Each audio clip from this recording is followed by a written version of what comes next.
Hello बच्चों आज straight line शुरू कर रहे हैं। ठीक है, straight line, motion in straight line. तो मैंने इसका ये तो बता दिया था क्या क्या चैप्टर हैं। अब छोटी छोटी बातें बताते हुए उन पे एक दो क्वेश्चन कराते हुए, छोटी बात बताएंगे उस पर एक दो क्वेश्चन कराएंगे और फिर आगे बढ़ेंगे। तो चलिए बेटा, ये जो स्ट्रेट लाइन का जो ये चैप्टर होता है, मोशन इन स्ट्रेट लाइन, शुरुआत कहाँ से होती है? इसकी शुरुआत पोजीशन से होती है। ध्यान दीजिएगा, पोजीशन से स्टार्ट होती है। पोजीशन। अब देखो भाई, पोजीशन क्या होता है आप जानते हैं कि जैसे मान लीजिए आप कोचिंग पढ़ने जाते हैं तो क्या आपकी पोजीशन होती है कि नहीं, लेकिन किसी के रिस्पेक्ट में होती है। आपके घर के रिस्पेक्ट में आपकी पोजीशन होगी। आप मान लीजिए लखनऊ गए तो आप गोरखपुर के रहने वाले हैं, तो आपकी पोजीशन गोरखपुर के रिस्पेक्ट में होगी कि आप लखनऊ गए हैं। कोई लखनऊ का बंदा गोरखपुर आया हुआ है तो उसका पोजीशन क्या होगा? लखनऊ के रिस्पेक्ट में होगा। ऐसा तो नहीं है ना दिल्ली के रिस्पेक्ट में हो जाएगा, लखनऊ के रिस्पेक्ट में हो जाएगा। तो पोजीशन का मतलब क्या है कि जो गिवन पॉइंट होता है, उस गिवन मतलब जो ओरिजिन होता है, जो गिवन पॉइंट होता है, ओरिजिन से गिवन पॉइंट के बीच की जो डिस्टेंस होती है, ठीक है, शॉर्टेस्ट डिस्टेंस होती है, उसी को हम लोग पोजीशन कहते हैं। उसी को क्या कहा जाता है? पोजीशन कहा जाता है। इसको हम लोग पोजीशन कहते हैं कि भाई आप कहाँ पे हैं, कैसे हैं, उसको पोजीशन कहा जाता है। जैसे मान लीजिए ये कोई प्लेस है, ये सेंटर है, सेंटर से कोई व्यक्ति यहाँ पे है तो ये कहा जाएगा कि सेंटर से ये 3 मीटर पे है। कोई व्यक्ति यहाँ पर है, बी प्लेस पे है, तो ये कहा जाएगा कि इससे 5 मीटर पे है। तो इस व्यक्ति का जो पोजीशन होगा इस सेंटर के रिस्पेक्ट में कितना होगा? 5 मीटर होगा।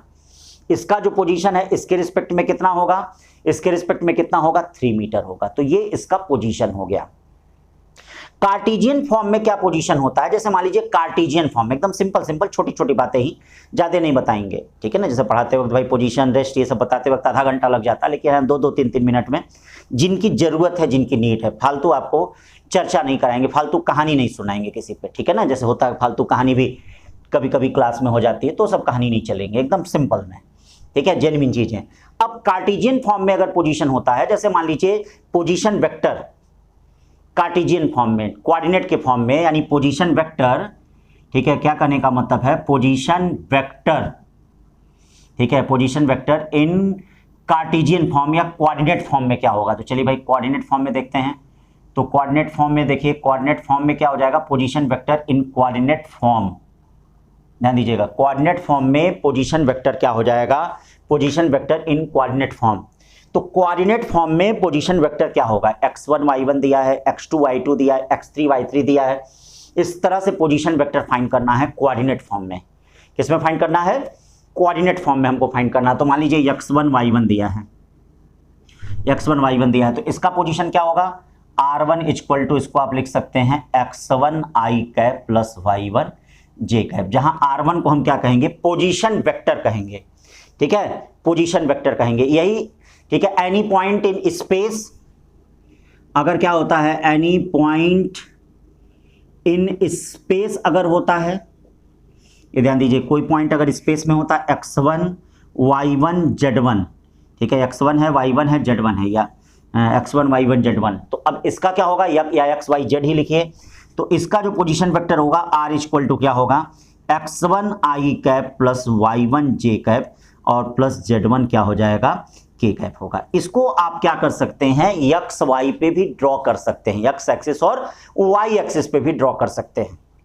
तो ये हो गया पोजीशन वेक्टर हो गया। देखिए पोजीशन वेक्टर हो गया किस कार्टेशियन का? x1 y1 z1 का। इस कोऑर्डिनेट का हो गया x1 y1 z1 का। उसी तरह से ये भी पोजीशन वेक्टर हो गया। तो पोजीशन का मतलब किसी भी गिवन पॉइंट या ओरिजिन से किसी भी बिंदु का, ठीक है, चाहे वेक्टर फॉर्म होता है, चाहे डिस्टेंस फॉर्म होता है, मतलब डिस्प्लेसमेंट फॉर्म होता है, उसी को हम क्या कहते हैं? पोजीशन कहते हैं, ठीक है भाई। पोजीशन के बाद अब इसमें रेस्ट और मोशन क्या आता है? ये देखिए पोजीशन के बारे में बता दिया, छोटी छोटी बातें। अब देखिए इसमें रेस्ट और मोशन क्या आता है? ध्यान दीजिएगा, रेस्ट और मोशन। चलिए भाई, रेस्ट और मोशन क्या आता है? चलिए देख लेते हैं, रेस्ट एंड मोशन क्या आता है। देखिए बेटा, रेस्ट एंड मोशन क्या है? ये दोनों एक दूसरे के रिलेटिव टर्म्स होते हैं। Rest and motion relative terms होते हैं और depends on the frame of reference. मतलब क्या कहने का मतलब है कि रेस्ट और मोशन मतलब ये नहीं कह सकते हैं कि कौन सी चीज चल रही है, कौन सी चीज क्या है रुकी हुई है, ये आप हम कह ही नहीं सकते हैं। ये depends on the frame of reference, मतलब देखने के नजरिए पे डिपेंड करता है कि आखिरकार क्या है ये। भाई देखने के नजरिए पे डिपेंड करता है कि आखिरकार क्या है ये रेस्ट एंड मोशन, देखने के नजरिए पे डिपेंड करता है। तो चलिए भाई, देखने के नजरिए पे डिपेंड करता है कि रेस्ट एंड मोशन क्या है। जैसे मान लीजिए आप किसी प्लेटफॉर्म पे यहाँ पे खड़े हैं, ये देखिए प्लेटफॉर्म पे खड़े हैं और ये देखो ये कोई पेड़ है इस तरह से, ये देखिए ये पेड़ है। आप किसी प्लेटफॉर्म पे यहाँ पे खड़े हैं और ये देखिए ये गाड़ी जा रही है, ये क्या है, ये ट्रेन जा रही है। ये क्या है, ये ट्रेन जा रही है, ट्रेन जा रही है। तो अब ये बताइए, अगर आप इस प्लेटफॉर्म पे खड़े हैं तो इसके लिए ये पेड़, मतलब आप अगर ऑब्जर्वर हैं तो इस ऑब्जर्वर के लिए पेड़ क्या है, रेस्ट पे है। भाई अगर ये ट्रेन चल रही है, ट्रेन चल रही है, तो ये पेड़ जो इस ऑब्जर्वर के लिए क्या है, रेस्ट पे है। मतलब ये ऑब्जर्वर इसी प्लेटफॉर्म पे है तो ये ऑब्जर्वर इसको क्या देख रहा है, रेस्ट पे देख रहा है। लेकिन अब देखिए देखने का नजरिया बदल गया। मतलब क्या हो गया, ये जो आदमी है इस ट्रेन में आके क्या है, बैठ गया। ये देखिए इस ट्रेन में आके बैठ गया ये आदमी। अब ये ट्रेन चल रही है और यहां यही पेड़ स्थित है, ये देखिए यहां पे ही पेड़ स्थित है, इस तरह से ये पेड़ स्थित है, वही है, ठीक है, डायग्राम नहीं सही बना है। अब देखिए, अब अगर ये व्यक्ति देखता है, अगर ये ऑब्जर्वर अब देखता है बच्चों, देखो अगर ये ऑब्जर्वर देखता है तो अब उसको पेड़ क्या है, लगेगा कि पीछे की तरफ जा रहा है, लगेगा ना। लेकिन वास्तविकता में पेड़ देखिए रेस्ट पे है, पेड़ देखिए रेस्ट पे है, ठीक है। अब उसको ये ट्रेन क्या है, रेस्ट पे दिखेगी और ये इसको लगेगा कि पीछे मोशन में जा रहा है, पीछे मोशन में जा रहा है। ऐसे ही आप यहां पे अगर है ऑब्जर्वर हैं तो ट्रेन उसको चलती हुई मालूम चलेगी, लेकिन ये जो ऑब्जेक्ट मतलब ये जो पेड़ है उसको रेस्ट पे दिखेगा। अब यहां पे अगर ऑब्जर्वर है तो इस ऑब्जर्वर को ये पेड़ क्या दिखेगा, मोशन में दिखेगा, दिखेगा कि नहीं। तो इसलिए ये जो रेस्ट और मोशन है ना, ये कहना बड़ा मुश्किल होगा कि कौन सी चीज रेस्ट है और कौन सी चीज मोशन में है। ये depends on the frame of reference. ये किस पे डिपेंड करता है, फ्रेम ऑफ रेफरेंस पे डिपेंड करता है, ठीक है भाई, depends on the frame of reference. तो रेस्ट एंड मोशन यानी क्या कहने का मतलब है, रेस्ट एंड मोशन, ठीक है, आर रिलेटिव टर्म, ये रिलेटिव टर्म है, रिलेटिव टर्म है, and depends on frame of reference. ये देखिएगा फ्रेम ऑफ रेफरेंस पे ये डिपेंड करता है, depends on the frame of reference. Rest and motion are relative term. Rest और मोशन जो है ये ध्यान दीजिएगा रिलेटिव टर्म है, depends on the frame of reference. ये फ्रेम ऑफ रेफरेंस पे क्या है, ये डिपेंड करता है, ठीक है भाई। तो रेस्ट और मोशन के बारे में हम लोगों ने पढ़ लिया। अब देखिए इसमें पार्टिकल आता है, ठीक है, यानी ये कहा जाता है कि आखिरकार पार्टिकल क्या होता है। पार्टिकल या पॉइंट मास जैसे कहीं अगर आता है, छोटी छोटी बात के बारे में, कि मिनट की सारी बातें हैं। पार्टिकल और पॉइंट मास क्या होता है, यानी पार्टिकल क्या होता है, particle and point mass. Point mass देखिए पार्टिकल का मतलब क्या होता है, ये इसमें जीरो डायमेंशन होता है, ये ध्यान दीजिएगा, जीरो डायमेंशन। इसका डायमेंशन क्या होता है, जीरो। जैसे जब भी हम पॉइंट मास की बात करेंगे तो पॉइंट मास का उसका डायमेंशन होगा नहीं, उसका सेंटर ऑफ मास उसी पॉइंट पे क्या है, एक्ट करेगा। जैसे कि इसकी साइज काफी नेग्लिजिबल होती है, जैसे मान लीजिए उसको किसी के थ्रू अगर हम सेंटर ऑफ मास निकालेंगे वह उसके पॉइंट पे ही एक्ट करेगा, ये ध्यान दीजिएगा। बाकी अगर इरेगुलर शेप की बॉडियां हैं तो उसका सेंटर ऑफ मास क्या है, वेरी करता है। लेकिन पॉइंट मास का सेंटर ऑफ मास और उसका साइज एकदम एक ही होगा, उसमें कोई थोड़ा सा भी चेंज भी नहीं होगा। तो जीरो डायमेंशन होता है लेकिन मास होता है, ठीक है, मास होता है, जीरो डायमेंशन बट मास, लेकिन मास होता है। तो मास बहुत ऐसा भी नहीं कि बहुत ज़्यादा होता है। तो ऐसी चीज़ें जिनका क्या होता है, डायमेंशन जीरो होता है लेकिन मास होता है, उसको हम पार्टिकल या पॉइंट मास हम कहते हैं। और वह मोशन में आपका जिक्र किया जाएगा, उसका मोशन में जिक्र करेंगे कि देखो ये पॉइंट मास जा रहा है, तो जब वो पॉइंट मास जाएगा तो याद रखिएगा कोई स्पेस नहीं कवर करेगा। जैसे अगर कोई point mass 20 metre distance cover किया तो इसका मतलब हम उसकी साइज को नेग्लिजिबल करेंगे 20 मीटर ही। अब ये नहीं कि जैसे कोई 1 मीटर का टुकड़ा 20 मीटर कवर किया तो ऑलरेडी 1 मीटर तो है ही, और ये 1 मीटर है ही, तो इसका मतलब क्या है 18 मीटर ही ना कवर किया। अगर यहां से देखा जाए, यहां से तो 1 मीटर तो उसका कम हुआ कि नहीं कम हुआ। वही अगर जैसे प्लेनेट और सन के लिए अगर हम बात करते हैं कि जैसे प्लेनेट और सन के लिए अगर हम बात करते हैं कि जैसे पृथ्वी और सूर्य हैं या दो प्लेनेट हैं एक दूसरे के नजदीक आ रहे हैं, तो याद रखिएगा उनका सेंटर ऑफ मास नहीं कोइंसाइड करता, उनका सरफेस आपस में कोइंसाइड करता है। और यहां क्या होगा, उनका सेंटर ऑफ मास कोइंसाइड करेगा, क्योंकि क्या होगी, इनकी साइज क्या है, नेग्लिजिबल है। तो 0 डायमेंशन बट हैविंग मास, लेकिन कुछ न कुछ मास रखता है, उसको पार्टिकल या पॉइंट मास कहा जाता है। अब देखिए इसमें जो टर्म्स आते हैं वो डिस्टेंस और डिस्प्लेसमेंट टर्म आते हैं। छोटी छोटी बात ध्यान दीजिएगा। अब इसमें जो टर्म आता है वह डिस्टेंस और डिस्प्लेसमेंट आता है। तो चलिए आइए डिस्टेंस एंड डिस्प्लेसमेंट जो टर्म आता है उसको देखते हैं क्या है। Distance and displacement. अब देखो भाई डिस्टेंस डिस्प्लेसमेंट पे क्वेश्चन भी आता है, तो थोड़ी सी थियरी बताएंगे, उस पर 1-2 क्वेश्चन कराएंगे, यही ध्यान दीजिएगा। तो बेटा डिस्टेंस एंड डिस्प्लेसमेंट का मतलब क्या होता है, total path covered by body या actual path covered by body is called the distance, उसको हम लोग डिस्टेंस कहते हैं। यानी क्या कहने का मतलब है, डिस्टेंस का मतलब क्या होता है, डिस्टेंस का मतलब होता है total path covered by body, total path covered by body is called distance, उसको देखिए डिस्टेंस कहते हैं। Total path covered by body is called distance. Displacement क्या होता है, ध्यान दीजिएगा। अब डिस्टेंस देखिए स्केलर क्वांटिटी है, ये स्केलर क्वांटिटी होती है, ठीक है, ये ध्यान दीजिएगा। डिस्टेंस स्केलर क्वांटिटी होती है, यानी क्या कहने का मतलब, डिस्टेंस स्केलर क्वांटिटी होती है और इट कैन बी पॉजिटिव, यह हमेशा ऑलवेज ये क्या होती है, पॉजिटिव होती है, ऑलवेज पॉजिटिव, हमेशा डिस्टेंस पॉजिटिव होता है, ये कभी निगेटिव नहीं हो सकता है। ये देखिए डिस्प्लेसमेंट क्या होता है भाई, डिस्प्लेसमेंट ध्यान दीजिएगा। Displacement shortest distance between 2 point, यानी क्या कहने का मतलब है, shortest distance between 2 point is called displacement, उसको क्या कहते हैं, डिस्प्लेसमेंट कहते हैं। जो शॉर्टेस्ट डिस्टेंस होता है 2 पॉइंट के बीच में, उसको क्या कहा जाता है, डिस्प्लेसमेंट कहा जाता है। डिस्प्लेसमेंट वेक्टर क्वांटिटी होता है, और डिस्प्लेसमेंट याद रखिए पॉजिटिव भी हो सकता है, निगेटिव भी हो सकता है, जीरो भी हो सकता है।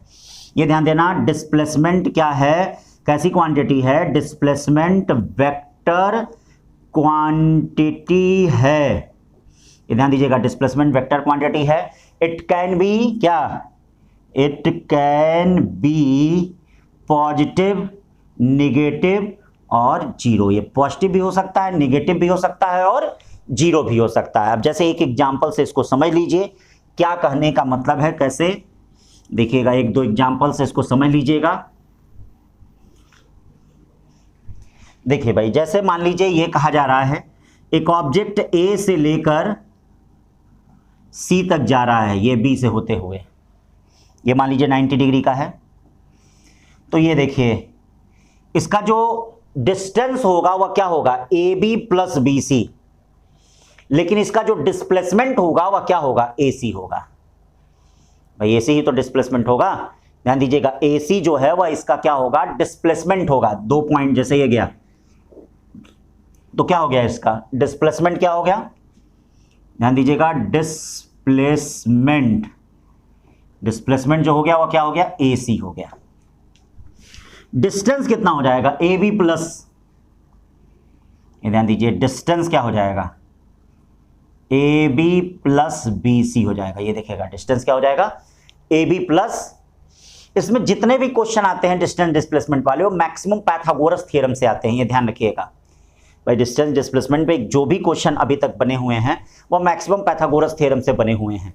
तो ये ध्यान रखिएगा कि अगर कोई भी ऑब्जेक्ट जो है ए से लेके सी तक वाया बी जा रहा है तो इन दो पॉइंटों के बीच की जो शॉर्टेस्ट डिस्टेंस होती है उसको हम लोग डिस्प्लेसमेंट कहते हैं AC, और डिस्टेंस क्या होता है, ये देखिए AB प्लस क्या हो गया, BC हो गया, AB प्लस BC हो गया।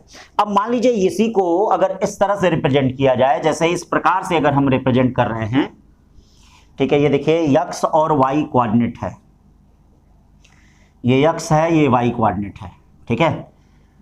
अब इस तरह से ऐसे है, ये दिया गया है, ये मान लीजिए कोई पाथ है, A है, B है, C है, इस तरह से कोई पाथ है, ये कोई ऑब्जेक्ट आ रहा है, ठीक है, ऑब्जेक्ट आ रहा है। तो ये इसका जो पोजीशन दिया गया है, यहां से देखिए वह पोजीशन वेक्टर क्या दिया गया है, RA दिया गया है। क्यों भाई, पोजीशन वेक्टर RA दिया गया है। इसका जो पोजीशन दिया गया है वह कितना दिया गया है, ये देखिए RC दिया गया है पोजीशन वेक्टर। भाई पोजीशन वेक्टर ऑफ A क्या है, पोजीशन वेक्टर ऑफ A जो है, ये ध्यान दीजिएगा, position vector of A equal to क्या हो गया, RA। Position vector of C, ये देखिए पोजीशन वेक्टर ऑफ, यानी पोजीशन वेक्टर ऑफ C क्या हो गया, ये RC हो गया कि नहीं। अब देखिए यहां डिस्टेंस क्या होगा, डिस्प्लेसमेंट क्या होगा, इन दोनों पॉइंटों के बीच की जो शॉर्टेस्ट डिस्टेंस है, शॉर्टेस्ट डिस्टेंस का मतलब क्या, ये देखिए ये शॉर्टेस्ट डिस्टेंस, ठीक है, ये देखिएगा शॉर्टेस्ट डिस्टेंस मतलब जो AC है इन दोनों के बीच का, मतलब डिस्प्लेसमेंट क्या हो जाएगा यहाँ पे, डिस्प्लेसमेंट, ये देखिए डिस्प्लेसमेंट क्या हो गया, RAC इक्वल टू क्या हो गया, position vector of C minus position vector of क्या, A। क्यों भाई, A ना होता है, फाइनल माइनस इनिशियल होता है। और यही अगर डिस्टेंस की बात करते हैं, यही अगर डिस्टेंस की हम बात करते हैं, तो ये बताओ यहां पर डिस्टेंस क्या हो जाएगा, बोलो बच्चों, यहां पे जो डिस्टेंस होगा वह ABC हो जाएगा। क्यों, यही तो डिस्टेंस हो गया। अगर हम डिस्टेंस की बात करते हैं तो ये बताइए यहां पर डिस्टेंस क्या हो जाएगा, ABC।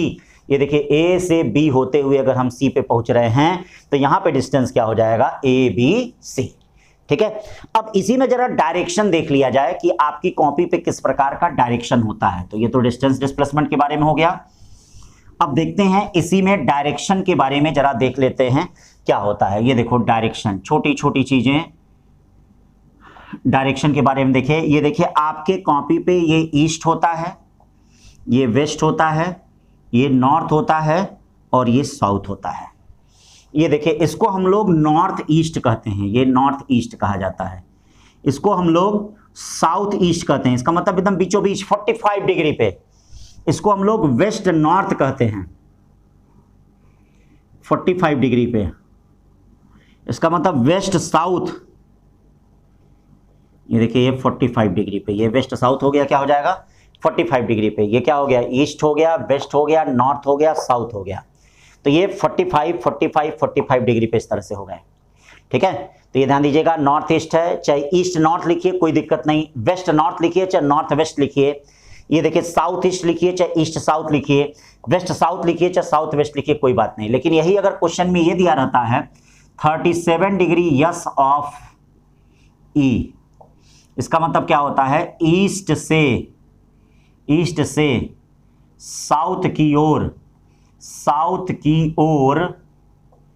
37 डिग्री। ध्यान दीजिएगा, यही अगर 37 डिग्री यस ऑफ ई होता है, 37 डिग्री यस ऑफ ई होता है, ध्यान दीजिएगा, यही अगर 37 डिग्री यस ऑफ ई होता है तो क्या करने का मतलब, ईस्ट से साउथ की ओर 37 डिग्री, ईस्ट से साउथ की ओर 37 डिग्री, मतलब ईस्ट से साउथ की ओर कितना हो जाएगा, ये देखिए ईस्ट से साउथ की ओर, मतलब ये ईस्ट हो गया, साउथ, इससे कितना आएंगे आप 37 डिग्री, ये इसका मतलब हो गया। तो इन बातों को ध्यान दीजिएगा, 37 डिग्री एस ऑफ ई कहता है तो ईस्ट से साउथ की ओर कितना हो गया, 37 डिग्री हो गया। ये आपका क्या हो गया, डायरेक्शन हो गया। डायरेक्शन की हमको जरूरत पड़ेगी। अब चलिए इस पे कुछ छोटे छोटे क्वेश्चन कर लेते हैं, ठीक है। क्वेश्चन के बाद भाई छोटी छोटी बात है, एकदम मोशन इन स्ट्रेट लाइन की शुरुआत है, कैसे क्या है उनको ध्यान दीजिएगा, ठीक है। मोशन इन स्ट्रेट लाइन की बात है, कैसे क्या है उनको थोड़ा ध्यान दीजिएगा, ठीक है ना भाई। तो अब देखते हैं इसमें छोटी छोटी बात में क्या है। पहली बात बेटा यहां पे ये ध्यान दीजिए, पहला क्वेश्चन ये है कि एन ऑब्जेक्ट मूव, ठीक है, 4 मीटर टुवर्ड्स ठीक है, 4 मीटर ये क्या हो गया, टूवर्ड्स नॉर्थ, ये नॉर्थ की तरफ मूव कर रहा। देन 2√2 मीटर नॉर्थ ईस्ट, देखिएगा नॉर्थ ईस्ट में जा रहा है, ठीक है। Then 6 metre towards east, find displacement, आपको क्या फाइंड करना है, डिस्प्लेसमेंट फाइंड करना, ध्यान दीजिएगा। An object 4 metre towards north, 4 metre towards north, then 2√2 metre north east, 6 metre towards east, 6 metre towards east, ठीक है, फाइंड डिस्प्लेसमेंट। तो चलिए भाई देख लेते हैं, बहुत छोटा सा क्वेश्चन है, ठीक है। तो ऑब्जेक्ट जो है वह 4 मीटर किधर जा रहा है, नॉर्थ की तरफ जा रहा है। तो चलिए 4 मीटर नॉर्थ की तरफ जा रहा है, तो ये देखो बच्चों 4 मीटर जो है नॉर्थ इधर ही की तरफ होगा ना, ये हो गया। फिर कह रहा 2√2 metre north east, north east किधर होगा, इधर होगा। इसका मतलब 2√2 मीटर को इस तरह से ऐसे कर लिया जाए, ये देखिए 2√2 मीटर ये नॉर्थ ईस्ट में, भाई इधर की तरफ ये ईस्ट है, ये नॉर्थ है, तो नॉर्थ ईस्ट बीचों बीच होगा कि नहीं, 2√2 मीटर हो गया। और फिर 6 मीटर टूवर्ड्स ईस्ट जा रहा है, ये देखिएगा 6 मीटर टूवर्ड्स ईस्ट इधर की तरफ जा रहा है, ये देखिए 6 मीटर टूवर्ड्स ईस्ट हो गया। ये 6 मीटर जो हो गया वह टूवर्ड्स क्या हो गया, ईस्ट की तरफ हो गया, यानी ए हो गया, बी हो गया, सी हो गया, और ये क्या हो गया, डी हो गया, ऐसे हो गया। आपसे कहा जा रहा है कि डिस्प्लेसमेंट फाइंड करिए। तो ये बताओ ए और डी के बीच में जो शॉर्टेस्ट डिस्टेंस है इसी को तो डिस्प्लेसमेंट कहेंगे। भाई ए और डी के बीच में जो शॉर्टेस्ट डिस्टेंस है इसी को तो डिस्प्लेसमेंट कहा जाएगा, और किसी को तो कहा नहीं जाएगा। तो ए और डी के बीच में ये देखिए शॉर्टेस्ट डिस्टेंस है, अब इसी को फाइंड करना है। तो इसको ऐसा नहीं कि स्केल से आपको मेजर करना पड़ेगा, इसको नॉर्मल तरीके से भी फाइंड कर सकते हैं। यहां से देखिए हम परपेंडिकुलर इस तरह से हम इसको ड्रॉ करेंगे, इसको हम इस प्रकार से ड्रॉ करेंगे, ये देखिए ड्रॉ कर लिया। अब देखिए एक राइट एंगल ट्रायंगल बन गया, ए इसका नाम EMD रख देते हैं, ये देखिए राइट एंगल ट्रायंगल बन गया, ये AMD बन गया। अब ये बताइए, ये आपका 90 डिग्री हो गया, ये 2√2 है, तो ये बताइए ए भी 45 डिग्री है, ए भी 45 डिग्री है। तो अगर ये 2√2 मीटर है तो ये बताओ ये भी 2 मीटर होगा और ये भी 2 मीटर होगा। बोलो बच्चों होगा कि नहीं? अरे भाई अगर ये 2√2 मीटर है तो 2 मीटर ये भी होगा, 2 मीटर ये भी होगा ना, 2 मीटर 2√2 है तो ये भी 2 मीटर होगा, ये भी 2 मीटर होगा। अब बताओ AD क्या है, आप पाइथागोरस थ्योरम से निकाल सकते हो कि नहीं। AD इक्वल टू रूट में MD का स्क्वायर और प्लस MA का क्या स्क्वायर। बताइए भाई, AD इक्वल टू रूट में MD का स्क्वायर प्लस MA का स्क्वायर। MD का स्क्वायर का मतलब 2 और 6 मिलकर कितना हो गया, 8 का स्क्वायर। ये समझे हो ना, 2√2 होता है, और ये 4 और 2 6 हो गया, इसका मतलब कितना हो गया, 10 मीटर हो गया। ठीक है भाई, समझ गए। तो ये क्वेश्चन हो गया, इसको ध्यान दीजिएगा डिस्टेंस और डिस्प्लेसमेंट पे। ठीक है, फिर इसी तरह से दूसरा क्वेश्चन देखते हैं। छोटे छोटे क्वेश्चनों को देख लें भाई, थोड़ी सी थियरी, थोड़ा सा क्वेश्चन, 1-2 क्वेश्चन। बाकी मैंने इसके जो एनसीईआरटी एग्जाम्पलर के क्वेश्चन है, ऑब्जेक्टिव क्वेश्चन, उसको मैंने क्या है, उसका वीडियो अपलोड कर दिया है, उसको भी देख लीजिएगा भाई, कुछ तो कुछ पढ़े होंगे ना। ठीक है, तो अब ये देखिए, ध्यान दीजिए। अब इसके बाद हम चलते हैं दूसरे क्वेश्चन में। An object move 30 metre towards north. ये देखिएगा 30 मीटर नॉर्थ की तरफ मूव कर रहा है। ठीक है, देन 20 मीटर, ये देखो 20 मीटर ईस्ट की तरफ मूव कर रहा है। Then 30√2 metre west south, find displacement. आपको डिस्प्लेसमेंट बताना है। ठीक है भाई, क्वेश्चन ध्यान दे रहे हैं। An object move 30 metre towards north, 20 metre east, 20 metre जो है वह ईस्ट की तरफ मूव कर रहा है। Then 30√2 metre west south, find displacement. आपको इसका डिस्प्लेसमेंट फाइंड करना है। ठीक है बच्चों, ध्यान दे रहे हो। तो अब इसका डिस्प्लेसमेंट फाइंड करना है, तो बच्चों ध्यान दो, इसका डिस्प्लेसमेंट हम कैसे निकालेंगे। ठीक है, सबसे पहली चीज फिर वही डायरेक्शन की बात करते हैं। इधर की तरफ आपका ये देखिए, ये 30 मीटर हो गया, ये नॉर्थ हो गया। मान लीजिए यहां से ऑब्जेक्ट जाता है, यहां तक ये गया, ये देखिए नॉर्थ हो गया। ठीक है,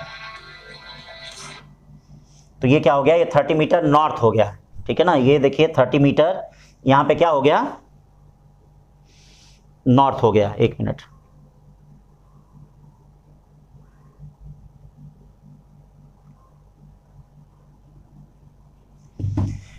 तो ये 30 मीटर नॉर्थ हो गया। फिर इसके बाद देखो फिर क्या कर रहा है, 20 मीटर ईस्ट की तरफ जा रहा है। 20 मीटर किधर, ईस्ट की तरफ। ये 20 मीटर आपका ईस्ट की तरफ गया। और फिर कर रहा 30√2 वेस्ट साउथ। वेस्ट साउथ आपका क्या होगा, वेस्ट और साउथ इधर की तरफ होगा। देखिएगा 30√2 मीटर ये वेस्ट होगा और इधर की तरफ क्या होगा, ये साउथ हो जाएगा। ये साउथ हो जाएगा और इधर की तरफ वेस्ट हो जाएगा। तो वेस्ट 30√2 जा रहा है, ठीक है। तो ये बताओ अगर ये 30 भी होता तब जाके यहां पे आता, लेकिन ये 30 ये 20 है, तो भाई इसके पहले ही आएगा। तो इसके पहले आएगा तो कैसे आएगा, ये देखिए, हाँ इससे आगे नहीं जाएगा, ये ध्यान रखिएगा। तो ये देखिए ये 30√2 मीटर होगा, ध्यान दीजिएगा। ये 30, थोड़ा सा कॉमन सेंस यूज करिएगा बेटा, ठीक है ना बच्चों, थोड़ा सा दिमाग लगाइएगा। जैसे अगर ये 30 ये भी 30 अगर होता तो ये 30√2 यहां आता कि नहीं, यहां था। लेकिन ये 30 है 20 है तो इसके पहले ही यहां शिफ्ट हो, लेकिन हाँ इसके आगे नहीं जाएगा, ये ध्यान रखिएगा। इसके आगे यहां तक ही कहिए, नीचे तक नहीं जाएगा, ठीक है ना। क्यों नीचे नहीं जाएगा अभी देख लीजिएगा। अब ये देखिए ए है और ये सी है, हमको ए और सी के बीच का ही क्या बताना है, ए और सी के बीच का ही हमको डिस्प्लेसमेंट बताना है, ध्यान दीजिएगा, ठीक है। यही तो ए और सी के बीच की जो शॉर्टेस्ट डिस्टेंस है वही तो डिस्प्लेसमेंट है। तो अब इसके लिए थोड़ा कंस्ट्रक्शन कर लीजिए। थोड़ा कंस्ट्रक्शन का मतलब जैसे ये 30 मीटर है तो इसके पैरेलल अगर हम यहां ड्रॉ करते हैं तो बताओ क्या ये भी 30 मीटर होगा कि नहीं। देखिए अगर ये 30 मीटर है, ये देखिएगा ध्यान दीजिएगा 30 मीटर है, तो इसके पैरेलल जो हम लाइन ड्रॉ करते हैं तो क्या ये भी 30 मीटर होगा कि नहीं, ये बताइए। अगर ये 30 मीटर है तो ये भी 30 मीटर होगा कि नहीं, होगा 30 मीटर, पक्का होगा 30 मीटर। ये बताइए, ठीक है। ये अगर 30√2 है भाई, अगर कोई ये 30√2 होता, 30√2 होगा तो भाई ये भी और ये भी, ये दोनों 30 होंगे कि नहीं, होंगे ना 30। तो अगर इधर 30 है तो बच्चों ये ध्यान देना ये पूरा 30 होगा। यहां से यहां तक 20 हो गया, 30 हो गया, तो ये कितना आएगा, 10 मीटर आएगा। बताइए 10 मीटर आएगा कि नहीं, मतलब ये क्या हो गया, ये 10 मीटर आएगा, आएगा 10 मीटर। ये देखिए 10 मीटर होगा। अगर ये 10 मीटर है तो ध्यान देना ये भी क्या होगा, 10 मीटर होगा। तो इसका मतलब इसका डिस्प्लेसमेंट क्या हो गया, ए से सी के बीच की जो शॉर्टेस्ट डिस्टेंस है उसी को डिस्प्लेसमेंट कहेंगे। यानी इसका जो डिस्प्लेसमेंट हो गया वह कितना हो गया, 10 मीटर हो गया। बात समझ रहे हो, इसका डिस्प्लेसमेंट कितना हो गया, 10 मीटर हो गया, ठीक है। क्लियर है सारी चीजें। अब एक एग्जाम्पल और हो जाए फिर उसके बाद आगे बढ़ा जाए। 2-2 3-3 एग्जाम्पल सब पे देख लिया जाए, हर कंडीशन पे, तब आगे बढ़ते हैं। अब देखिए तीसरा एग्जाम्पल है, ये देखिए ये एक रिंग दिया गया है, ठीक है, आर पॉइंट ए है। रेडियस ऑफ रिंग, ध्यान देना, रेडियस ऑफ रिंग आर दिया, रेडियस ऑफ रिंग आर दिया है, ठीक है। क्या कर रहा है, ring rolls in forward direction, ठीक है। क्या है, ring rolls in forward direction, ध्यान दीजिएगा, लिखते भी रहिएगा। Ring rolls in forward direction, what is the displacement of point A after half revolution, ठीक है, ध्यान दीजिएगा। What is displacement of point A, displacement of point A after half revolution, ये ध्यान दीजिएगा। आधे रिवॉल्यूशन के बाद पॉइंट ए का डिस्प्लेसमेंट क्या होगा, आधे रिवॉल्यूशन के बाद पॉइंट ए का डिस्प्लेसमेंट क्या होगा। तो क्या कहा जा रहा है, रेडियस ऑफ रिंग क्या दिया गया है, आर दिया गया है। Ring rolls in forward direction, आगे के डायरेक्शन में रिंग क्या है, रोल कर रही है। Direction, what is the displacement of point A, point A का डिस्प्लेसमेंट क्या होगा, पॉइंट ए का डिस्प्लेसमेंट क्या होगा आफ्टर हाफ रिवॉल्यूशन, आधे रिवॉल्यूशन के बाद पॉइंट ए का डिस्प्लेसमेंट क्या होगा, ठीक है भाई, समझ रहे हो ना क्या करना है। तो अब देखो आधे रिवॉल्यूशन बाद इसका डिस्प्लेसमेंट हम निकाल लेते हैं। तो ये बताओ ये पॉइंट ए है, तो आधे रिवॉल्यूशन के बाद ये पॉइंट ए कहां चला जाएगा, जरा बताओ तो। आधे रिवॉल्यूशन के बाद ये पॉइंट ए क्या होगा, ये बताइए, पॉइंट ए यहां चला आएगा, क्यों, ये रोल नहीं, ये देखिएगा ये रोल कर रहा है, रोटेट नहीं कर रहा है। जैसे अगर रोटेट करता तो ये ए से यहीं पे चला आता, लेकिन ये बताइए जैसे कोई साइकिल का पहिया है, अगर इस तरह से दिया है तो ये आगे की तरफ बढ़ रहा है, तो हाफ रिवॉल्यूशन में ये देखिए नीचे वाला पॉइंट ए है, तो हाफ रिवॉल्यूशन पे ये नीचे वाला पॉइंट कहां आ जाएगा, यहां आ जाएगा, आ जाएगा कि नहीं। तो हमको क्या करना है, डिस्प्लेसमेंट फाइंड करना है आफ्टर हाफ रिवॉल्यूशन, ठीक है। तो ये देखिए इनके बीच का जो डिस्प्लेसमेंट हो जाएगा वह ये हो जाएगा ए डैश। क्यों भाई, ये तो हो गया इनके बीच का डिस्प्लेसमेंट। अब ये बताओ ये जो है ये कितना है, ये 2r है, बोलो भाई 2r है। और ये बताओ हाफ रिवॉल्यूशन में डिस्टेंस कितना तय किया है, बोलो भाई हाफ रिवॉल्यूशन में जो डिस्टेंस इसने तय किया है वह πr डिस्टेंस तय किया है। बोलो भाई हाफ रिवॉल्यूशन में जो डिस्टेंस इसने तय किया है वह कितना तय किया है, πr तय किया है। तो ये बताओ a डैश कितना हो जाएगा, a डैश जो है, देखो भाई a डैश जो है यहाँ पे वह रूट में कितना हो जाएगा, रूट में क्या 2r का होल स्क्वायर प्लस πr का होल स्क्वायर, ठीक है। ये देखिएगा 2r का होल स्क्वायर प्लस πr का होल स्क्वायर, यानी r रूट में 4 प्लस पाई का स्क्वायर, ठीक है भाई। तो इस तरह से आपने ये डिस्टेंस और डिस्प्लेसमेंट समझा। अब आगे की तरफ चलते हैं, स्पीड की कहानी क्या है, कैसे है, उस पे चलते हैं, ठीक है भाई। चलिए भाई स्पीड की कहानी कैसे है, किस पे चलते हैं, ये ध्यान दो, क्या है स्पीड की कहानी, ठीक है भाई। तो चलो स्पीड देख लेते हैं क्या है कैसे है। चलिए भाई अब आ जाते हैं स्पीड पे।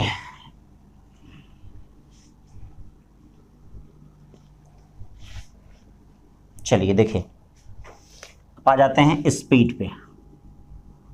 Speed, velocity, instantaneous velocity, acceleration, uniform acceleration, non uniform acceleration, instantaneous acceleration, ये सब चीज़ें देख लेते हैं। छोटी छोटी बात ही हैं और बहुत ज़्यादा देखिए घुमावदार बात नहीं होती है भाई। जैसे क्लास में पढ़ाते वक्त तो बहुत ज़्यादा हम इस पर कहानी सुनाते हैं, बहुत ज़्यादा बताते हैं, लेकिन यहाँ एकदम टू द पॉइंट बताएंगे, एक एक बात बताएंगे, कोई इधर उधर की बात नहीं, ठीक है ना। और उन्हीं से रिलेटेड प्रॉब्लम भी कराएंगे, ठीक, क्योंकि समय उतना नहीं है। तो अब देखिए स्पीड क्या है भाई, आप जानते हैं कि स्पीड कैसी क्वांटिटी, स्केलर क्वांटिटी है, इसकी कोई दिशा नहीं होती है। ये स्पीड जो होता है वह डिस्टेंस अपॉन टाइम होता है। क्या होता है स्पीड जो होता है, ध्यान दीजिएगा, स्पीड क्या होता है, ये डिस्टेंस अपॉन टाइम होता है, यानी डिस्टेंस अपॉन टाइम को स्पीड कहते हैं। यूनिट मीटर पर सेकंड होता है, ELT-1 होता है, स्केलर क्वांटिटी होती है। अब स्पीड में भी देखिए यहां पे क्या होता है, यूनिफॉर्म स्पीड होता है, ध्यान दीजिएगा, यूनिफॉर्म स्पीड, इसमें क्या होती है, एक यूनिफॉर्म स्पीड होती है, यूनिफॉर्म स्पीड। यूनिफॉर्म स्पीड का मतलब क्या है, जैसे मान लीजिए ए है, बी है, सी है, डी है, ई है, ये कोई पॉइंट है।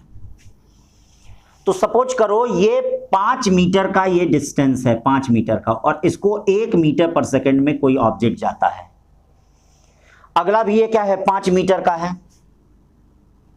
5 मीटर का, इसको 1 सेकंड में जाता है कोई, ठीक है, देख रहे हो 1 सेकंड में। जैसे ट्रेन की बोगियां नहीं आती हैं, 2 ट्रेन की बोगियों में देखते हो बीच बीच में स्पेस होता है, खटखट खटखट खटखट खटखट इस तरह से आती हैं, देखो, ठीक है। तो ये 1 सेकंड में जा रहा है, ये भी 1 सेकंड में कोई ऑब्जेक्ट ए से लेके बी जा रहा है, बी से सी जा रहा है, सी से डी भी 5 मीटर है, डी से ई भी 5 मीटर है, 1 सेकंड। तो ये बताओ सब में जो स्पीड होगी वह क्या होगी, 5 मीटर पर सेकंड होगी, 5 मीटर पर सेकंड होगी, 5 मीटर पर सेकंड होगी, 5 मीटर पर सेकंड होगी। इसको हम लोग क्या कहते हैं, यूनिफॉर्म स्पीड कहते हैं। और यही क्या हो जाए अगर टाइम इंटरवल बदल जाए, क्या बदल जाए, या मान लीजिए टाइम इंटरवल ना बदल के ये क्या हो, ये डिस्टेंस बदल जाए, तो उस दशा में जो आएगा वह क्या आएगा, नॉन यूनिफॉर्म स्पीड आएगा, जो भी बदल जाए, ठीक है। अब जैसे देखिए नॉन यूनिफॉर्म, ध्यान दीजिएगा, नॉन यूनिफॉर्म स्पीड क्या होगा, देखो बच्चों, नॉन यूनिफॉर्म स्पीड, जैसे मान लीजिए ये ए दिया गया है, ये बी दिया गया है, ये सी दिया गया है, ये डी दिया गया है, ये ई दिया गया है। तो नॉन यूनिफॉर्म स्पीड क्या हो जाएगा, ध्यान दीजिएगा, नॉन यूनिफॉर्म स्पीड क्या हो जाएगा, नॉन यूनिफॉर्म स्पीड में ये 5 मीटर है, ये 3 मीटर है, ये 7 मीटर है, ये 11 मीटर है। कोई भी टाइम इंटरवल भी बदल सकता है। 1 मीटर 1 सेकेंड ही है, 1 सेकेंड है, 1 सेकेंड है, 1 सेकेंड है। तो आप देख रहे हैं कि ये स्पीड कितनी आ रही है, ये 5 मीटर पर सेकेंड आ रही है। ये कितना आ रहा है, 3 मीटर पर सेकेंड आ रहा है। ये बताइए क्या हो गया, 7 मीटर पर सेकेंड आ रहा है। ये 11 मीटर पर सेकेंड आ रहा है कि नहीं। तो अगर मान लीजिए क्या हो रहा है कि ये जो डिस्टेंस ट्रेवल जो है इन 1 सेकेंड अगर चेंज हो जा रहा है, तो उस कंडीशन में जो स्पीड आएगी उसको हम क्या कहते हैं, नॉन यूनिफॉर्म स्पीड कहते हैं। देखिए इसको यहाँ पे क्या कहेंगे, नॉन यूनिफॉर्म स्पीड कहेंगे, ठीक है ना। अब इसी आधार पे यहाँ पे एवरेज स्पीड भी आता है। क्या आता है, एवरेज स्पीड। चलिए भाई देखिए एवरेज स्पीड क्या होता है, ठीक है। एवरेज स्पीड है, एवरेज वेलोसिटी है।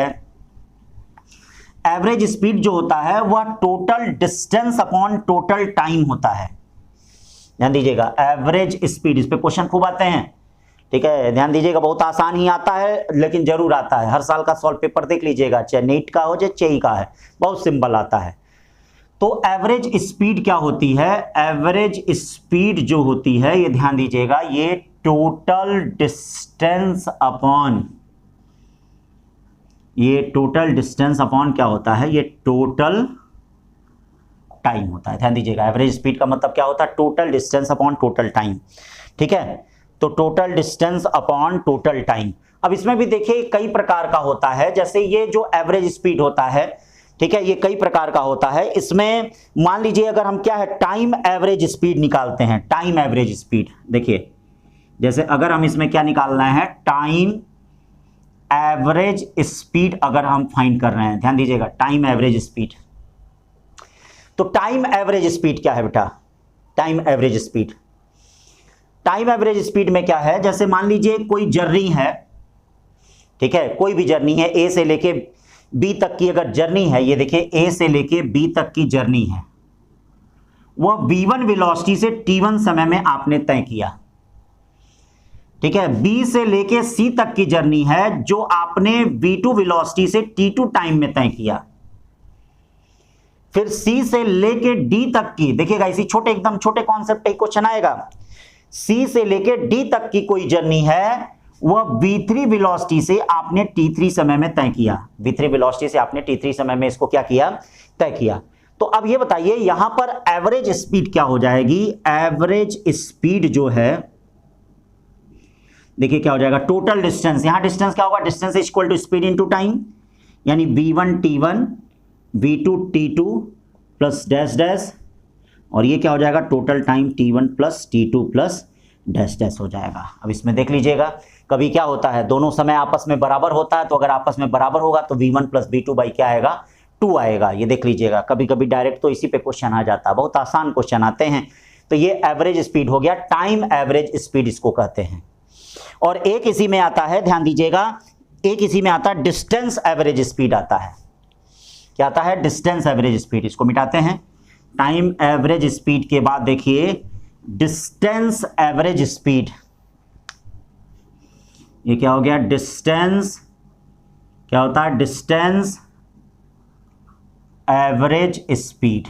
देखिएगा भाई, distance average speed, distance average speed क्या होता है बेटा, देखिए डिस्टेंस एवरेज स्पीड क्या होता है, डिस्टेंस एवरेज स्पीड, इसमें क्या होता है, जैसे मान लीजिए इसमें जर्नी को कई पार्ट में डिवाइड कर दिया जाता है, ए बी सी डी।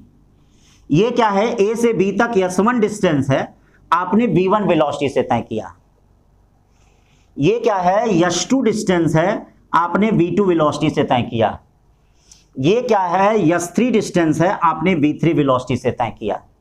ये देखिए v3 वेलोसिटी से तय किया। तो जो एवरेज स्पीड हो जाएगी, ध्यान दीजिएगा, एवरेज स्पीड, यानी ये जो स्पीड एवरेज हो जाएगी, वह एवरेज स्पीड क्या होगी, total distance upon total time. Total distance s1 plus s2 plus s3, ठीक है ना भाई। स्पीड थोड़ी फास्ट है लेकिन उतना आपको समझना पड़ेगा भाई, रिवीजन हो रहा है, ये ध्यान रखिएगा, पूरा डिटेल में पढ़ाई नहीं हो रही है, ठीक है। और वही बातें बता रहे हैं जो जेन्युइन है, बहुत इधर उधर डीप में हम नहीं जा रहे हैं। तो s1 plus s2 plus s3 हो गया। और ये बताइए यहां पर टाइम क्या हो जाएगा, टाइम इक्वल टू क्या हो जाएगा, s1 upon v1, S2 upon V2 और प्लस S3 अपॉन क्या V3। ये आपका एवरेज यहाँ पे क्या हो गया, स्पीड हो गया। ठीक है भाई, तो एवरेज स्पीड हमेशा ध्यान दीजिएगा डिस्टेंस अपॉन क्या टाइम। फिर उसी तरह से इंस्टेंटेनियस स्पीड होता है। एवरेज स्पीड के बाद क्या होता है, इंस्टेंटेनियस स्पीड। चलिए भाई इंस्टेंटेनियस स्पीड देख लेते हैं। ये देखिए इंस्टेंटेनियस स्पीड क्या हो गया, इंस्टेंटेनियस, देखिए इंस्टेंटेनियस स्पीड क्या हो गया। ठीक है, इंस्टेंटेनियस स्पीड क्या कहेंगे। देखिए भाई अगर क्या है, टाइम इंटरवल बहुत ही छोटा है, बहुत ही छोटे टाइम इंटरवल के लिए अगर कोई स्पीड होती है तो उसको हम इंस्टेंटेनियस स्पीड कहते हैं। ठीक है, speed for a very small time interval. ठीक है, ये ध्यान दीजिएगा, speed for very small time interval, यानी delta T tends to 0 is called instantaneous क्या स्पीड, इसको इंस्टेंटेनियस स्पीड कहते हैं। ठीक है ना भाई, तो instantaneous speed v equal to क्या हो जाएगा, इसको देखिए लिमिट ऐसे भी लिखते हैं डेल्टा टी टेंस टू 0, ये देखिए delta yes upon delta T.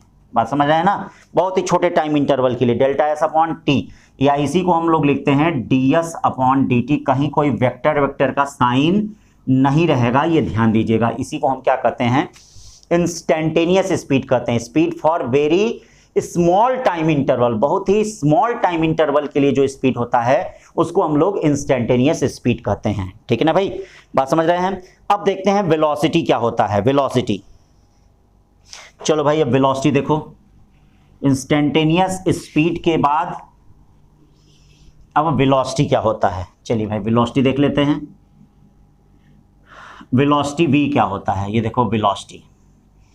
देखो भाई ध्यान देना, रेट ऑफ चेंज ऑफ जो डिस्प्लेसमेंट होता है उसी को हम लोग क्या कहते हैं, वेलोसिटी कहते हैं। यानी rate of change of displacement, rate of displacement ही कह सकते हैं, चेंज क्या हो तो रेट ऑफ डिस्प्लेसमेंट, यानी वेलोसिटी v इक्वल टू क्या होता है, velocity v equal to rate of displacement. Displacement देख रहे हो ना, रेट ऑफ डिस्प्लेसमेंट, डिस्प्लेसमेंट होगा इसका मतलब वो पक्का एक चेंज ही होगा।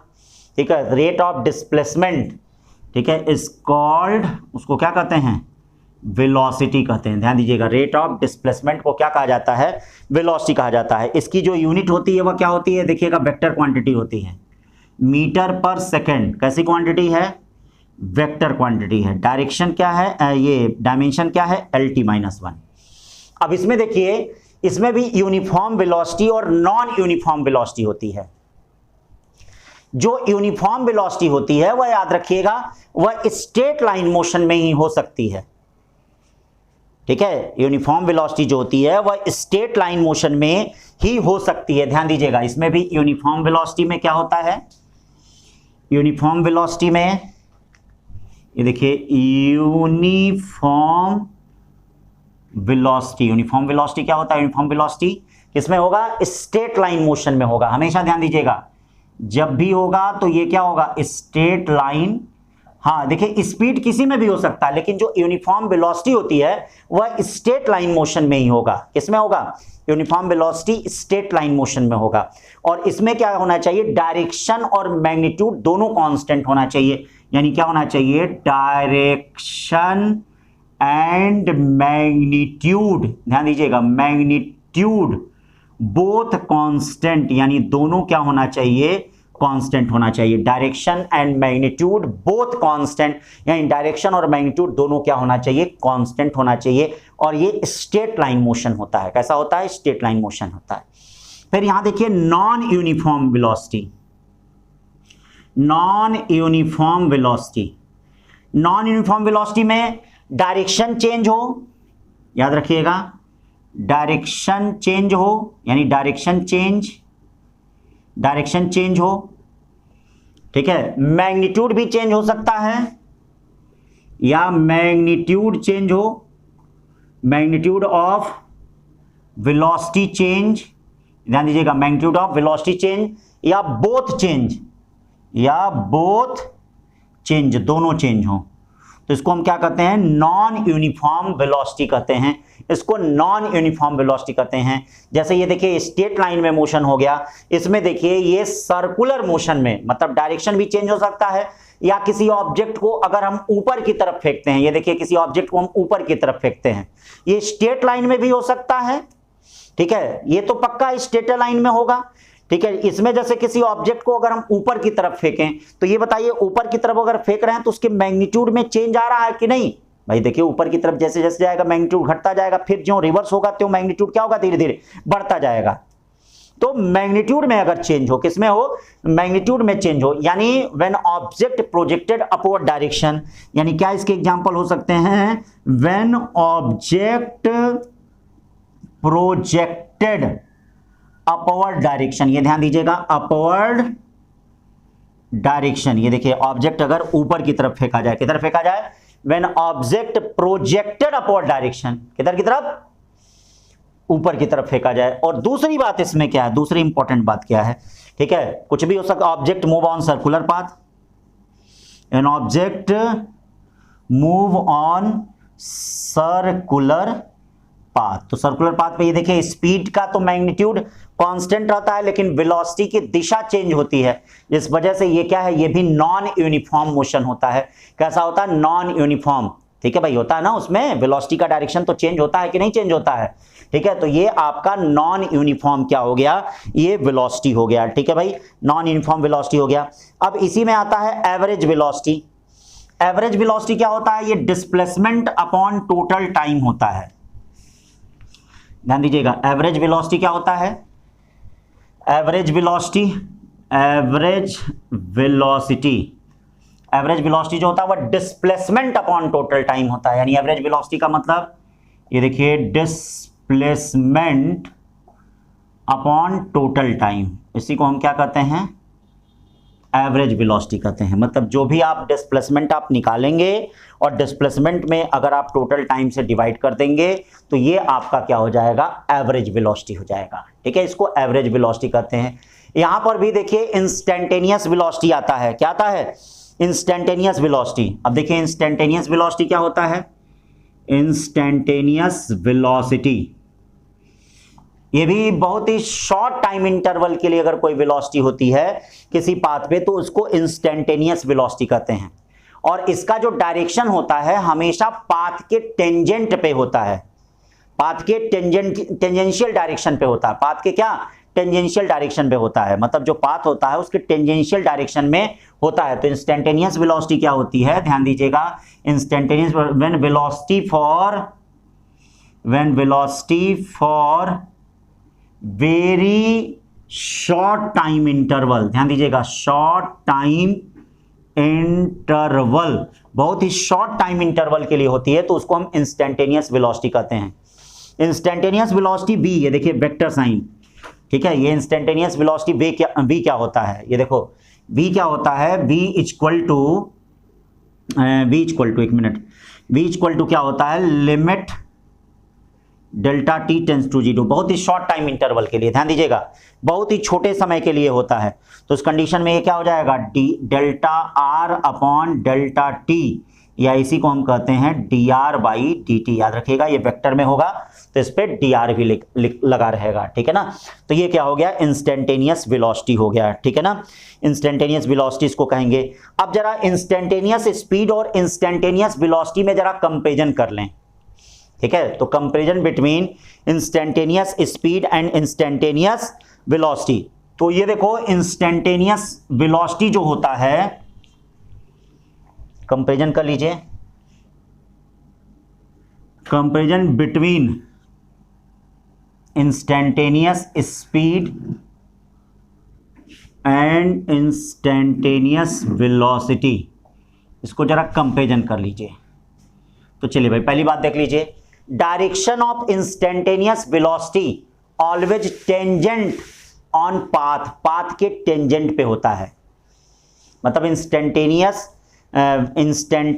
वेलोसिटी का जो पाथ होता है, इंस्टेंटेनियस वेलोसिटी का जो डायरेक्शन होता है, डायरेक्शन ऑफ इंस्टेंटेनियस वेलोसिटी, ध्यान दीजिएगा, टेंजेंशियली होता है। क्या होता है ये टेंजेंशियली, कैसा होता है? टेंजेंशियली होता है, मतलब टेंजेंट के डायरेक्शन में होता है। किस डायरेक्शन में होता है?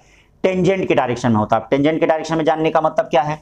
जैसे मान लो किसी ऑब्जेक्ट को हम फेंक रहे हैं, सपोज करो किसी ऑब्जेक्ट को हम ऐसे फेंक रहे हैं, तो अगर ऐसे फेंक रहे हैं तो ये देखो, इसका जो यहाँ इस पॉइंट पे वेलोसिटी क्या हो जाएगा? v1 हो जाएगा। इस पॉइंट पर यहां पर जो वेलोसिटी हो जाएगा वो क्या हो जाएगा? v2 हो जाएगा। इस पॉइंट पे जो हो जाएगा वो v3 हो जाएगा। इस पॉइंट पे जो हो जाएगा वो क्या हो जाएगा? v4। तो आप देख रहे हैं कि इसका जो पाथ है वह टेंजेंट के डायरेक्शन में है। मतलब कैसे है इसका पाथ? टेंजेंट के डायरेक्शन में है। अब देखिए, डायरेक्शन ऑफ इंस्टेंटेनियस वेलोसिटी मैंने आपको बताया ये टेंजेंशियली होता है। कैसे होता है? जैसे मान लीजिए इस प्रकार से है, ये टेंजेंशियली वेलोसिटी होता है। ये देखिए टेंजेंशियली इस तरह से है कि नहीं? टेंजेंशियली। लेकिन यहां पे जो इंस्टेंटेनियस स्पीड होगी इसकी कोई दिशा नहीं होगी। तो अगर हम ये बात करते हैं कि magnitude of instantaneous velocity instantaneous speed के बराबर होगा, क्या होगा कि नहीं होगा? तो भाई यहां पर ध्यान दीजिएगा कि मैग्नीट्यूड, भाई इसमें तो डायरेक्शन केवल अलग है, लेकिन अगर हम इस पॉइंट पे बात करते हैं कि मैग्नीट्यूड ऑफ इंस्टेंटेनियस वेलोसिटी, जैसे हम पॉइंट बी पे बात करते हैं, पॉइंट बी, ये देखिए पॉइंट बी पे बात करते हैं, तो एट पॉइंट बी पे क्या होगा? ध्यान दीजिए, एट पॉइंट बी पे मैग्नीट्यूड ऑफ, देखिए मैग्नीट्यूड ऑफ इंस्टेंटेनियस वेलोसिटी, ठीक है, instantaneous velocity is equal to instantaneous speed, यानी इंस्टेंटेनियस स्पीड के इक्वल होगा। ध्यान दीजिएगा, यानी मैग्नीट्यूड ऑफ इंस्टेंटेनियस वेलोसिटी जो है वह क्या होगा बच्चों? इंस्टेंटेनियस स्पीड के बराबर होगा। ये डायरेक्शन, ये आपका क्या हो गया? इंस्टेंटेनियस वेलोसिटी और इंस्टेंटेनियस स्पीड में बेसिक डिफरेंस हो गया। अब जैसे मान लीजिए किसी क्वेश्चन के माध्यम से हम समझते हैं, चलिए क्वेश्चन के माध्यम से हम समझते हैं, क्या कहते हैं किसी क्वेश्चन के माध्यम से। चलो भाई, क्वेश्चन दिया गया है, डिस्प्लेसमेंट का इक्वेशन दिया गया है, कोई भी इसमें एक डिस्प्लेसमेंट का इक्वेशन दिया गया है। ध्यान दीजिएगा, एक डिस्प्लेसमेंट का इसमें इक्वेशन दिया गया है, ठीक है। तो डिस्प्लेसमेंट का इक्वेशन दिया है, तो x इक्वल टू दिया है 4 - 2t और प्लस 3t स्क्वायर। चलिए भाई 3t स्क्वायर हो गया। अब क्या करेंगे? करा कि इसमें इंस्टेंटेनियस वेलोसिटी और इंस्टेंटेनियस स्पीड बताओ। भाई इंस्टेंटेनियस वेलोसिटी और इंस्टेंटेनियस स्पीड बताओ, ये आपको बताना है, instantaneous velocity and instantaneous speed. तो चलिए इसको अगर हम डिफरेंशिएट करते हैं, ये ध्यान दीजिएगा, v इक्वल टू क्या हो गया? v equal to dx upon कितना हो गया? dt हो गया। तो ये क्या होगा? -2 + 6t आएगा। अब बताइए हमने क्या बोला कि इंस्टेंटेनियस स्पीड का मतलब क्या होता है? इंस्टेंटेनियस वेलोसिटी का मतलब क्या होता है? टाइम बहुत ही कम होगा। बोलिए भाई, टाइम बहुत कम होगा कि नहीं? यानी टाइम जो है बहुत ही कम होगा। तो अगर टाइम बहुत कम है तो जरा इंस्टेंटेनियस वेलोसिटी देखते हैं। यहां पर ध्यान दीजिएगा, इंस्टेंटेनियस अगर हम वेलोसिटी की बात करते हैं तो at time t tends to 0, यानी टाइम बहुत छोटा होता है। तो टाइम t इक्वल टू अगर 0 होगा तो ये देखो v इक्वल टू कितना होगा? -2 मीटर पर सेकेंड, जो भी यूनिट होगा। इंस्टेंटेनियस स्पीड क्या हो जाएगा? ध्यान दीजिएगा, इंस्टेंटेनियस स्पीड, यही अगर हम इंस्टेंटेनियस स्पीड की बात करेंगे तो सेम इसी इक्वेशन के लिए कोई बहुत अंतर नहीं होगा, बस इसकी वैल्यू क्या ली जाएगी? इसकी वैल्यू मॉड वैल्यू ली जाएगी, यानी पॉजिटिव वैल्यू ली जाएगी। इसमें इंस्टेंटेनियस स्पीड जो होगा वह क्या हो जाएगा? ये ध्यान दीजिएगा, इस वेक्टर का मैग्नीट्यूड होगा और वह 2 मीटर पर सेकेंड होगा। कितना होगा? वह 2 मीटर पर सेकेंड होगा। ठीक है ना भाई, आई बात समझ में? अब इसी पे चलिए कुछ क्वेश्चन देख लेते हैं, उन क्वेश्चनों को सॉल्व कर लेते हैं कैसे क्या है। देखिए x equal to a e to power minus alpha T plus b e to power beta T है। क्वेश्चन दिया है, नीट का आया हुआ भी क्वेश्चन है। करा व्हेन टाइम इंक्रीज, अगर टाइम इंक्रीज कर रहा है तो what is effect on velocity? Velocity पे क्या इफेक्ट पड़ेगा? करा if time increase what is effect on, ठीक है, यानी what is effect on velocity. ये देखिएगा वेलोसिटी पे क्या इफेक्ट होगा। अगर टाइम इंक्रीज कर रहा है तो what is effect on velocity, यानी वेलोसिटी पे क्या क्या कैसे कैसे इफेक्ट पड़ेगा। तो चलिए सबसे पहला काम हम इसको डिफरेंशिएशन कर देते हैं, डिफरेंशिएट करके वेलोसिटी निकाल लेते हैं। तो आइए भाई डिफरेंशिएट करके वेलोसिटी निकाल देते हैं। dx अपॉन dt हो गया, ये देखिए velocity v equal to dx upon dt। चलिए इसको डिफरेंशिएट किया जाए तो इसका डिफरेंशिएशन कितना होगा, जरा ध्यान दीजिएगा। इसका डिफरेंशिएशन क्या होगा, a e to power minus alpha T, a e to power minus alpha T, ठीक है। तो इसका डिफरेंशिएशन क्या होगा, a minus A alpha e to power minus alpha T. इसका डिफरेंशिएशन क्या होगा, e to power beta T, b beta और e to power beta T. करा क्वेश्चन में टाइम इंक्रीज कर रहा तो वेलोसिटी क्या होगी, वेलोसिटी जीरो होगी, वेलोसिटी पॉजिटिव होगी, वेलोसिटी निगेटिव होगी, ये आपको बताना है। तो चलिए जरा देख लिया जाए यहाँ पे, minus A alpha upon E to power alpha T plus B beta E to power beta T. क्यों, यही तो है। अब जरा ये बताओ, अगर टाइम इंक्रीज कर रहा है बच्चों, तो ये बताओ अगर टाइम इंक्रीज कर रहा है तो ये बताओ ये वैल्यू क्या करेगी, इंक्रीज करेगी। और अगर ये टाइम इंक्रीज कर रहा है तो ये वैल्यू तो इंक्रीज कर रही है, लेकिन पूरी वैल्यू क्या कर रही है, डिक्रीज कर रही है। बोलो भाई सही है।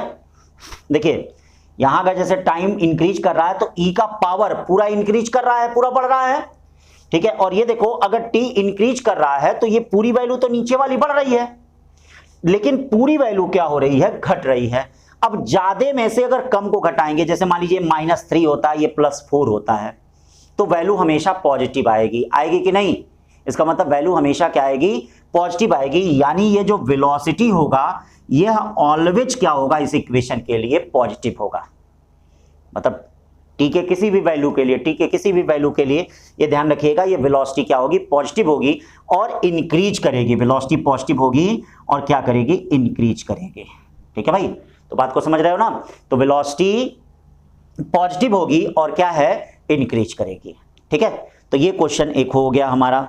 अब चलते हैं दूसरा क्वेश्चन, जरा इस पे देख लेते हैं, दूसरे क्वेश्चन की प्रैक्टिस कर लेते हैं। इस पे छोटी छोटी बातों को ध्यान दीजिए। चलिए भाई दूसरे क्वेश्चन की प्रैक्टिस जरा कर लेते हैं। दूसरा क्वेश्चन क्या है, देखो बच्चों दूसरा क्वेश्चन ये आपका क्या है, करा कि एक पॉइंट ए दिया गया है, एक पॉइंट बी दिया गया है। एक बंदा इस पे है, एक बंदा इस पे है, दोनों बंदे हैं, ठीक है ना।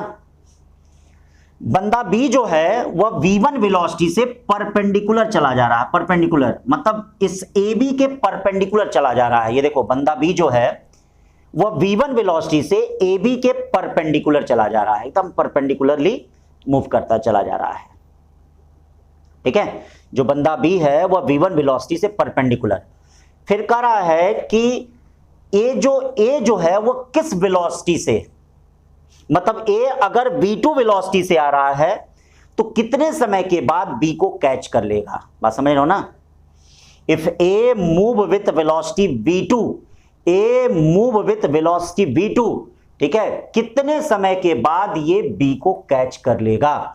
A move with velocity v2, कितने समय के बाद ये B को कैच कर लेगा। तो A जो है वह किस वेलोसिटी से आ रहा है, ध्यान दीजिएगा, A जो है वह v2 वेलोसिटी से आ रहा है। कितने समय के बाद ये B को कैच कर लेगा। तो चलिए भाई आइए देखते हैं कितने समय के बाद कैच कर लेगा।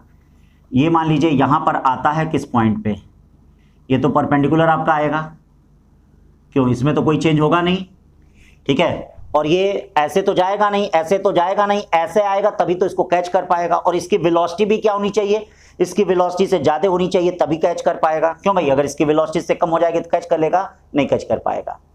ठीक है, इनके बीच का डिस्टेंस दिया है, ए और बी के बीच का डिस्टेंस दिया है। आपसे पूछा है कितने समय के बाद ये दोनों एक दूसरे से मिलेंगे, ए और बी से।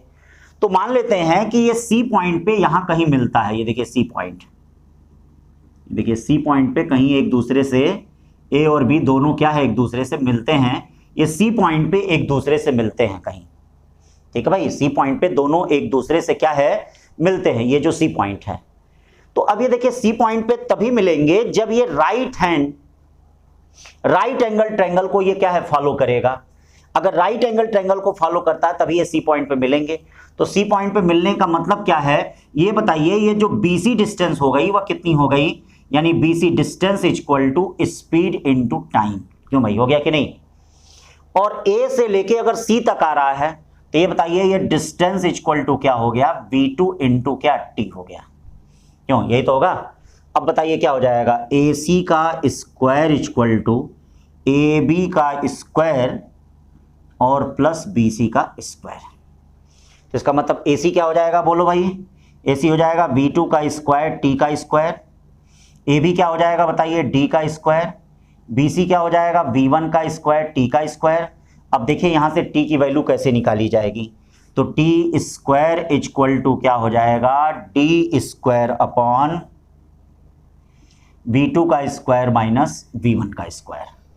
बोले भाई यही तो होगा, टी टाइम ही तो निकालना है भाई, पाइथागोरस थ्योरम फॉलो कर रहा है कि नहीं। तो ये बताओ टाइम टी इक्वल टू कितना हो जाएगा, time T equal to distance D upon root में v2 का स्क्वायर माइनस v1 का स्क्वायर, ये टाइम टी हो जाएगा कि नहीं।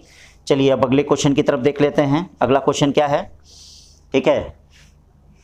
चलो भैया देखो, छोटा सा क्वेश्चन है, इस टाइप के ही क्वेश्चन देखिए, सब छोटे छोटे क्वेश्चन हैं, ठीक है। इसमें क्या कहा जा रहा है कि car covers 2/5 distance with speed v1 and 3/5 distance with velocity v2, ठीक है। यहां पर क्या कर रहा है, वह आपका v2 से मूव कर रहा है, मतलब वही स्पीड ही है, वेलोसिटी नहीं है, ठीक है। फाइंड एवरेज स्पीड आपसे पूछा जा रहा है, एवरेज स्पीड मतलब कोई जर्नी है, उस जर्नी का 2/5 पार्ट, जैसे मान लीजिए कोई जर्नी है, ये सपोज करिए पूरी जर्नी यस है, तो ये इसका 2/5 यस है और ये इसका 3/5 यस है, पूरी जर्नी यस है। और ये जो है ये v1 स्पीड से जा रहा है, ये जो v2 स्पीड से जा रहा है। तो कह रहा कि एवरेज स्पीड बताइए। तो सबसे पहले हम ये देख लेते हैं कि जो ये 2/5 यस डिस्टेंस तय किया, इसमें समय कितना लगा, टाइम लगा कितना। तो time t1 equal to distance upon speed 2s upon 5v1, time t2 equal to क्या हो जाएगा, distance upon speed, distance upon speed. ध्यान दीजिएगा, डिस्टेंस अपॉन स्पीड का मतलब क्या हो जाएगा, 3s अपॉन कितना हो जाएगा, 5v2 हो जाएगा कि नहीं। 3s अपॉन 5 क्या हो जाएगा, v2 हो जाएगा। अब आपसे ये कहा जा रहा है कि एवरेज स्पीड क्या है, जरा ये बताइए, ये ध्यान दीजिए, एवरेज स्पीड क्या है, इसको जरा ध्यान दीजिए, एवरेज स्पीड। तो एवरेज स्पीड इक्वल टू क्या है, डिस्टेंस अपॉन टोटल टाइम। ये देखिएगा, ये क्या है, डिस्टेंस अपॉन टोटल टाइम। देखिए भाई, ये एवरेज स्पीड हो गया, डिस्टेंस, तो ये डिस्टेंस तो आखिरकार इसने यस ही तय किया भाई, 2/5 और 3/5 यस मिलेगा तो यस ही होगा। लेकिन टाइम कितना लगा, ये देखिए टाइम कितना लगा, 3/5 v1 और ये क्या हो गया, 2s/5 v1 हो गया कि नहीं। चलो एलसीएम ले लेते हैं, एलसीएम ले लेते हैं। तो बताओ एवरेज स्पीड कितनी हो गई, बोलो भाई, छोटे छोटे क्वेश्चन। एवरेज स्पीड कितने हो गए, यस यस देखो कैंसिल हो गया, यस यस कैंसिल हो गया। ये v1 है, एक v2 है, एक v2 है, शायद कौन v2 है भाई, हाँ ये v2 है। तो अब ये देखो क्या हो जाएगा, ये हो गया 5v1 v2 upon 3v1 plus 2v2। क्यों, एलसीएम ले लिया तो आ गया कि नहीं। तो ये देखिए, ये एवरेज स्पीड हो गई कि नहीं। तो इस तरह से देखिए छोटे छोटे क्वेश्चन ही पूछे जाते हैं, बहुत बड़े क्वेश्चन नहीं। अब देखिए क्वेश्चन एनसीईआरटी का है, a man walks on a straight road, a man walks on a straight road from his home to market, home to market. ये देखिए इसका होम है, ये होम है और ये इसका क्या है, मार्केट है। होम टू मार्केट जा रहा है, ठीक है। 2.5 किलोमीटर अवे, कितने दूर है, 2.5 किलोमीटर दूर है। With speed 5 kilometre per hour, क्या स्पीड है इसकी, देखिए इसकी स्पीड जो है 5 किलोमीटर पर आवर है। ये देखिए इसकी स्पीड है 5 kilometre per hour. Finding the market closed, ये पाया कि मार्केट क्या है, बंद है। जब यहां पहुंच गया, पहले बताइए यहां से यहां तक पहुंचने में कितना समय लगेगा।